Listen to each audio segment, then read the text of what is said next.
Para o presidente do Irã, Massoud Pezeshkian, o ataque dos Estados Unidos mostrou que Washington é o principal motor dos bombardeios de Israel. Eliseu Caetano tem as informações mais uma vez para a gente. Bem-vindo, Eliseu.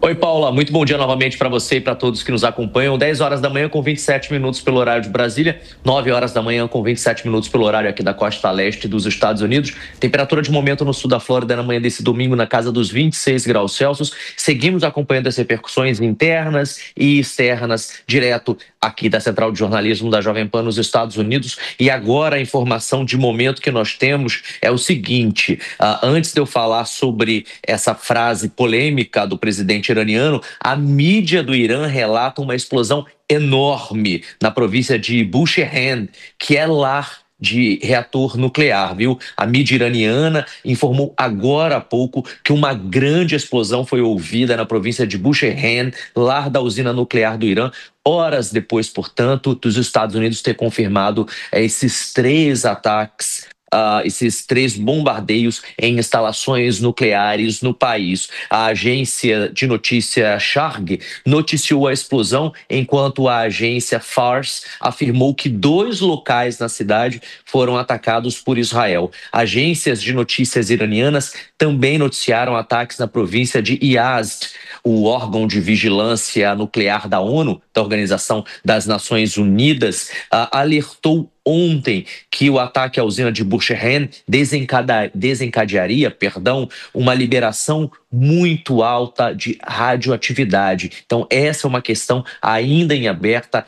Há um ponto de interrogação nessa questão dessa cidade específica para sabermos ou não se há liberação radioativa por lá. A informação vem, por enquanto, das agências de notícias iranianas, mas não foram confirmadas tampouco pelo governo iraniano, tampouco pelo governo americano, e a gente vai seguir atrás dessa informação para informar o ouvinte telespectador internauta da Jovem Pan. Agora, com relação à fala do presidente do Irã, que condenou a agressão dos Estados Unidos em primeira ocorrência a esses bombardeios que aconteceram ontem por volta das 7h30, 8 horas da noite pelo horário local aqui dos Estados Unidos, portanto, por volta de 3h30, 4 horas da madrugada pelo horário lá do Irã. O presidente iraniano Massoud Pezeshkian condenou agora há pouco, na manhã deste domingo, o que ele chamou de agressão dos Estados Unidos após essa série de bombardeios às instalações nucleares. E ele ainda acusou o Washington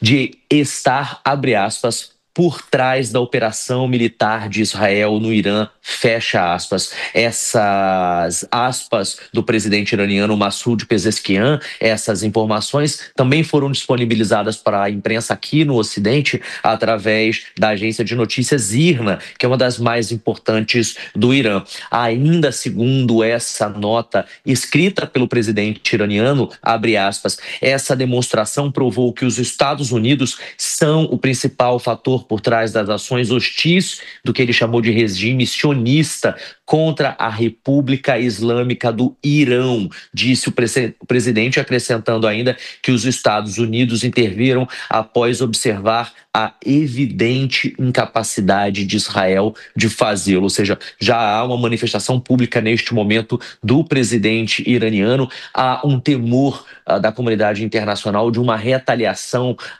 nas próximas horas. E, Nonato, eu vou abrir agora para que você me faça a sua pergunta, mas eu gostaria depois de voltar falando sobre o pedido de impeachment feito pela Alexandria Ocasio-Cortez, que, ao que tudo indica, deve começar a ser desenhado já na manhã de segunda-feira. Tá, eu acho que a gente pode, nesse assunto já, rapidamente, Eliseu, é um pedido de impeachment que ela deve apresentar na segunda contra o Donald Trump, é isso? Exatamente. Ainda ontem, vários deputados e senadores vieram a público, como a gente acompanhou aqui na programação da Jovem Pan, Nonato, falando sobre essa possibilidade que agora se desenha como algo que pode sim ser real a partir das primeiras horas da manhã desta segunda, quando o Capitólio abrir lá em Washington. Até agora, hoje, domingo, não há um pedido formal de impeachment, mas já há uma movimentação nos bastidores de democratas, progressistas e até mesmo moderados para, investigar a legalidade da operação, 2, determinar se Trump violou ou não War Powers Resolution, que é uma resolução que diz que apenas com aprovação prévia do Congresso americano um presidente pode atacar um outro país, pode ordenar um ataque a outro país ou sequer abrir guerra contra outro país. Ou seja, eles querem checar se Donald Trump usou os meios legais e fez os caminhos legais. Ainda há pouco trouxe a informação confirmada pelo Pete Hegseth, secretário nacional de defesa dos Estados Unidos, de que Trump não declarou guerra contra o Irã. Trump atacou usinas nucleares no Irã e que agora quer a paz. Ou seja, ele realizou esse ataque contra um país inimigo, entre aspas, mas não declarou guerra. E é isso que a administração Trump provavelmente vai argumentar, essa comissão que amanhã já começa a trabalhar no Congresso americano para realizar um pedido de impeachment contra Donald Trump. Quem encabeça isso? Alexandria Ocasio-Cortez, que defendeu agora há pouco nas redes sociais que ações militares unilaterais, sem consulta ao Congresso, precisam de responsabilização imediata. Então, amanhã tem reunião com representantes do Pentágono e da Casa Branca no Congresso para discutirem sobre isso, Nonato. Perfeito. Eliseu Caetano, muito obrigado. Com várias informações aqui, vários assuntos para a gente passar para os nossos analistas e comentaristas. Professor Marcos Vinícius de Freitas, essa informação da possibilidade de bombardeamento ou de explosões observadas em Bushehr, altamente preocupante, à medida em que é a única usina nuclear que efetivamente funciona lá em território iraniano. Eu lembro que nessa semana nós trouxemos também a informação de que a Maria Zakharova, que é uma porta-voz do governo russo, disse que Israel não deveria atuar nem bombardear a usina de Bushehr, exatamente por receio de que a radioatividade pudesse sair dali para o ar e atingir muito mais pessoas, mas também porque há trabalhadores russos lá. A Rússia ajudou a construir essa usina de Bushehr.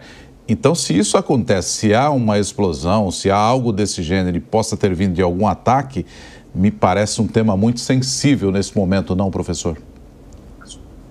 E talvez aí esteja a razão da mensagem do Medvedev, né? A gente não sabe exatamente, porque o grande temor é o seguinte, né? Se Israel pretende acabar com o programa nuclear, é o programa também de geração de energia nuclear.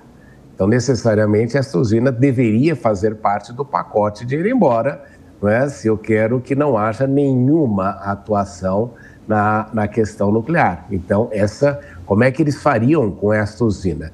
Ela começou com os alemães e os russos terminaram, e os russos estão presentes nesta usina.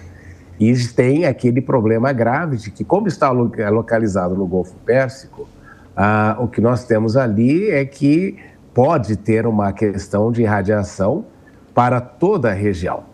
Então, se o Irã afirma isso, e se não houver negação por parte de Israel nisso, nós temos aí um ataque a uma usina com impacto coletivo em toda a região, e aí, obviamente, que Israel, ou Netanyahu, no caso, está contando aí com os Estados Unidos protegendo, mas é preocupante porque desde o início, como você mencionou, os russos disseram muito cuidado nesse problema, nesta atuação, porque esta usina funciona e qualquer situação aqui é muito semelhante àquilo que aconteceu com Chernobyl.